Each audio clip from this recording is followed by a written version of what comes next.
ఇక్కడ జూబ్లీహిల్స్లో ఉప ఎన్నికల్లో గెలిచేసరికి ఊపు మీద ఉన్నటువంటి కాంగ్రెస్ పార్టీ గ్రేటర్ హైదరాబాద్లో, ఎందుకంటే గ్రేటర్ హైదరాబాద్ పరిధిలో అది అంటే ఎమ్మెల్యేలు లేనటువంటి పరిస్థితి ఉండే, దాంతో ఉప ఎన్నిక వస్తే ఇక్కడ ఏది కంటోన్మెంట్లో శ్రీ గణేష్ని గెలిపించుకున్నారు. తర్వాత ఇప్పుడు ఉప ఎన్నిక వస్తే ఇక్కడ జూబ్లీహిల్స్లో నవీన్ యాదవ్ని గెలిపించుకున్నారు.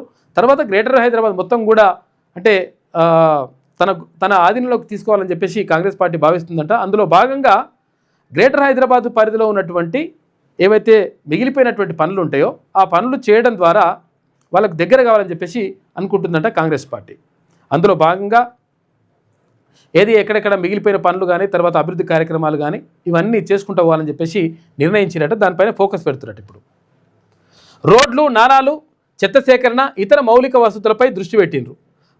ప్రతిపాదనలు సిద్ధం చేయాలని జిహెచ్ఎంసీకి ఆదేశాలు. ఎలివేటెడ్ కారిడార్, మెట్రో పనులు కూడా స్పీడప్ చేయాలని చెప్పేసి అనుకుంటున్నారట. ఇందిరమ్మ ఇండ్లపై కూడా దృష్టి పెడుతున్నట. తర్వాత ఇది డబుల్ బెడ్రూమ్ ఇల్లు ఉంటాయి కదా, ఈ డబుల్ బెడ్రూమ్ ఇల్లు కూడా కొన్ని పంచని ఉన్నాయి. మొత్తం గ్రేటర్ హైదరాబాద్ పరిధిలో 4000 డబుల్ బెడ్రూమ్ ఇల్లులు ఇంకా పంచని ఉన్నాయంట. వాటిని కూడా వంచాలని చెప్పేసి అనుకుంటున్నారు.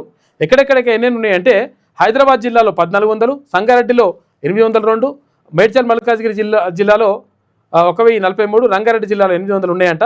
వీటన్నిటిని కూడా దరఖాస్తులు వచ్చిన వాటికి పంచాలని చెప్పేసి అనుకుంటున్నారట. మొత్తం మీద గ్రేటర్ హైదరాబాద్ మీద దృష్టి పెట్టడం ద్వారా హైదరాబాద్ను కూడా కొంతవరకు కాంగ్రెస్ పట్టు సాధించాలని చెప్పేసి భావిస్తూ ఉంది. అందులో భాగంగా వ్యూహం పన్నుతున్నారట.